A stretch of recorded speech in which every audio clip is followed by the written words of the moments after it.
Joining us now are Leland and Mike.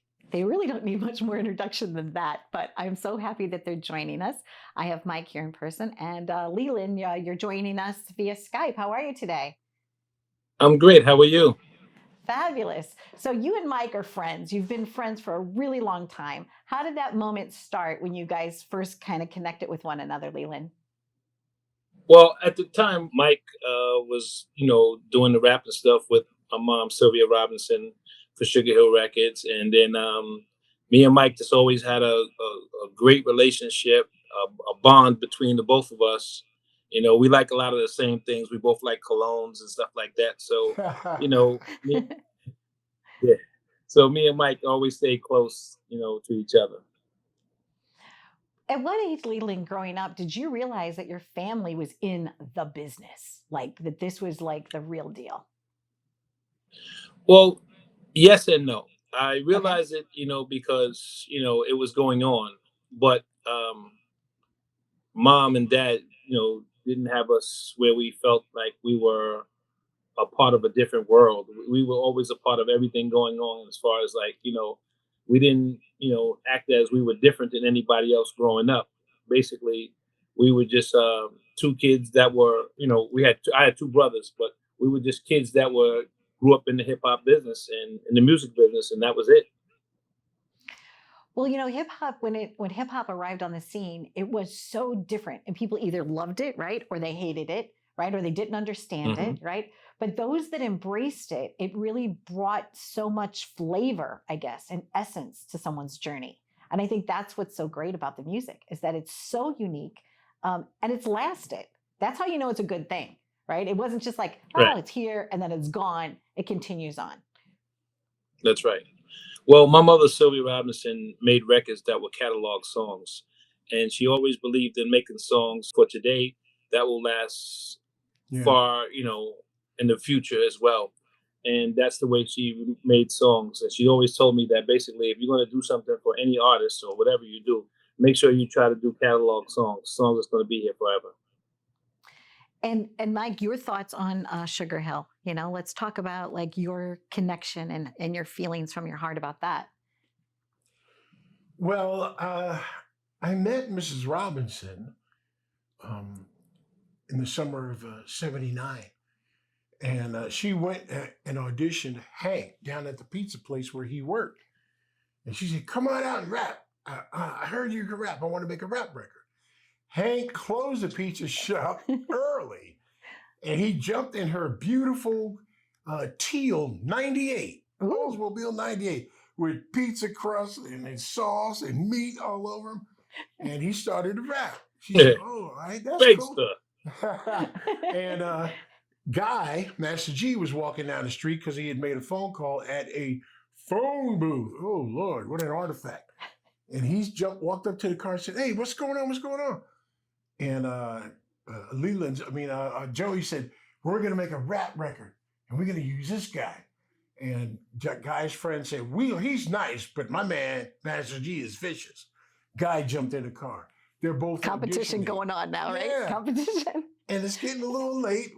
They go up to Mrs. Robinson's mansion, Spanish style mansion, with the heated pool with lights in it. Ooh. And I go up there with my DJ, and they're battling back and forth, Master G and Hank. Wow. And she doesn't know which one to pick. And I was real quiet. And I was in a little dire streets, it was having a little bit of a hard time. And something told me, speak up, will you? And I said, "Miss Rob, I can rap."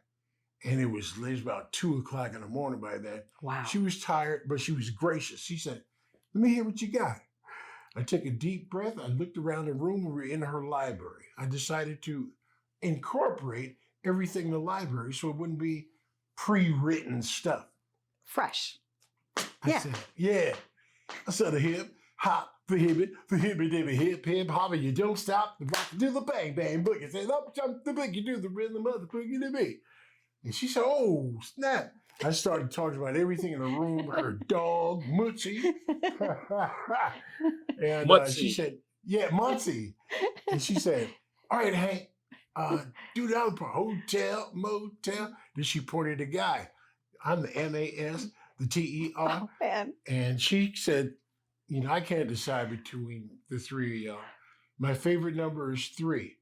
I started the Moments singing group. She said, I'm going to marry the 3 of y'all.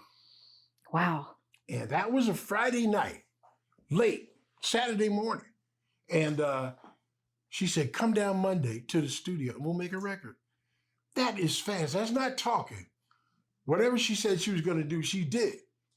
And even if she was at the recording console with half and half because her stomach was hurting. Ah. We went down to that studio Monday and a group called Positive Force laid down the music. Took 8 hours. Me and Hank and G went in there and we recorded Rapper's Delight in one take. We only stopped one time when I said, come on, Hank, sing that song. Ooh. When I first passed it to him. And he was just staring at me. I said, yo, I passed off, bro. Come on. You got to do your thing now, right? And it was originally a 19-minute song. Ah. And we did it without stopping. And we edited it down to 15 minutes. And we gave it to the radio stations. Oh man, we can't play that. They put it on and the phones blew up. So they kept playing it. Advertisers were getting mad because their time was being, it's the greatest.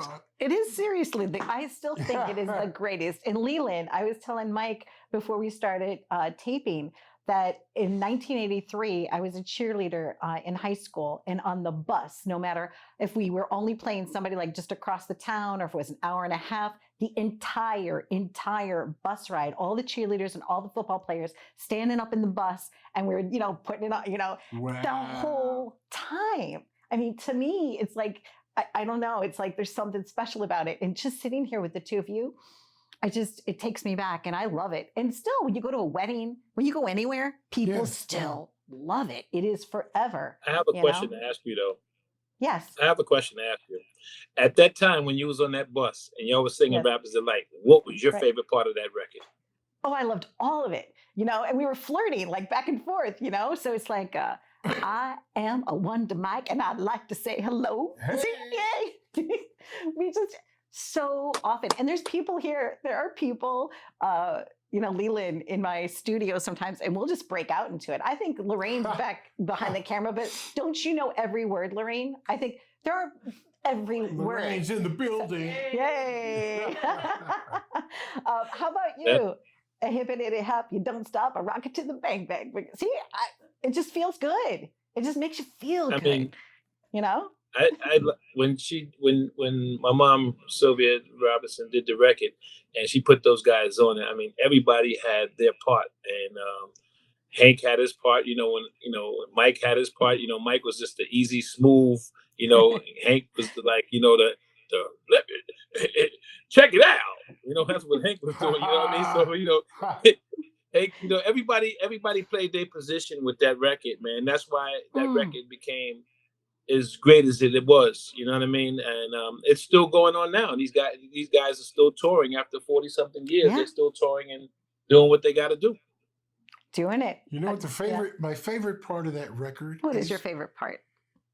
It's really the role it played in society everywhere. I don't care if it's Germany, England, U.S. We always hear, and I know you hear the same thing, and it's still so fly to me. People have their own stories about how rappers was used and listened to in their home, ironing their clothes, getting ready for senior prom or wedding or whatever, or played at a wedding. Yo, this song, it never goes to my head. I never get, big-headed about you. You know who I am? Stop, knock it off. When I cross the threshold of my house, it's Wonder Mike and Sugarhill time. Yeah. And I have a healthy respect for it. But I love to hear every little story, no matter where it's from, about how people perceive that song and how they appreciate it. It really is a tapestry. I really do think it's one of those moments in time that just built bonds. Yeah. People joined in. It's celebratory. People wanted to be part of it. They still want to be part of it. Leland, you do a lot now with Sugarhill Records, also in sampling and doing different things. Like, your company is a really large company. What makes that magic happen, for Sugarhill? What is it? What is that special something that makes it all work? Well, if my mom, Sylvia Robinson, did not create these catalog songs, then they wouldn't be carrying on with them today to be sampling. She made things that people can go back and sample and, and use now, and still using now, even with some of the songs she did, you know what I mean, as an artist herself, So, she was just a genius at what she did, man. And she had an ear for music, and Exactly. she would produce, arrange, she would jump on that console and mix those records down. Wow. And I kind of figured out the reason why most of our songs that she mixed were acoustically much better than others is because, see, she came from live music and live instrumentation, and everything that she put on all of the records that we put out were all live instruments. So she knew how to EQ those things and make them right, and you know, she was a genius at what she did. Yeah. Hey, Lee, with those monitors and speakers in the studio, everything was really loud, but it sounded really good. But there were Yeah. monitor speakers in a recording Mhm. studio. Your mother would always take the song that she was working on to her house and listen to it on different speakers, stereo systems, ones that were, okay, and good ones. And she would get a sound out of each one and then come back and tweak it or leave it because it was perfect. And that was so smart to see how it would sound in people's homes. Right. So she had at that time, Mike, she had bought me like one of those big boxes back in the days, the ones that Right. everybody used to walk around with. Right. The So, boom she box. would put it, Yeah. yeah, the boom box. So she would put it on the boom box, and she would play it on the boom box. Also, she would play it in the car. But Smart. at that time, we had some monitors that were like mini monitors. So basically, she would take them off the Yamaha NS10s and put them onto a mini monitor and listen to them at a low Yeah, volume. exactly. See if there's something was louder than the other, if something was acoustically not right, that's what she would do. So Right. she had the ear for it, man. And she's responsible for like one of the largest engineers in the world today. His name is Chris Algie, who he's on Pro Tools. He's one of the Yes. biggest engineers in the world Chris today, Lord and he got his Algae. start. Yeah, he got his start from Sylvia Robinson. That's beautiful. You guys, I want to talk to you guys all day long. But before we go, I know you're going to get to see each other in person, right? What's going on? You got a party going on? Is there a Oh party? well, Friday night, the Sugarhill Gang will be performing at Yankee Stadium. Yeah. Yeah. It's a big Hip Hop 50 concert they're doing there, and then Mike and I are going to do this thing in McKay Park on Saturday. That's where we grew up from, and that's where basically it all started at. So they're having a big thing in the park, and I figured, I said, you know what, me and Mike will go out there and just show the support and let people know this is where it started from. Because McKay Park was a major factor in the hip hop stuff with us. Going out there and DJing in the park and doing whatever we did. So we're gonna go out there Saturday and enjoy ourselves, and keep the legacy going. Celebrate life. I sincerely thank you both so much. I can't even, I wish I could put into words, because I don't rap, so I don't have the words right now, Andy. But I wish I could put into words how this feels for me to be able to bring this to the audience. I thank you so deliciously. There you go. I thank Wow. you so Okay, cool. deliciously. Thank Thank you you. so Thank you. much. And I wish you Thank you all for the having me a best. part of it. Thank Oh, you. you're welcome. Thank you Happy very journeys much. to you both. And before we go All out, right. do we want to sing? I'll try. Leland, you want to try to sing with us? I don't know.